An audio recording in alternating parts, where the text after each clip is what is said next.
അതിൻ്റെ മേല് വിറകേണ്ടി എന്തെങ്കിലാന്നറിയില്ല. മാറി നോക്കേരി സാധനം കുറച്ച് കുഴപ്പമില്ലാതെ നല്ല സാധനം അത്യാവശ്യം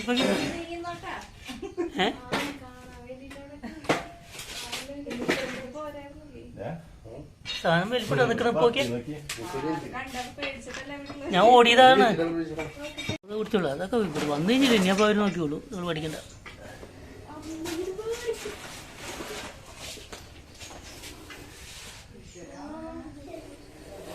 ചീറ്റിട്ടുണ്ടല്ലേ? ഇതിപ്പോൾ അധികം ആട്ടല്ല ഇറങ്ങണം കേട്ടല്ലോ.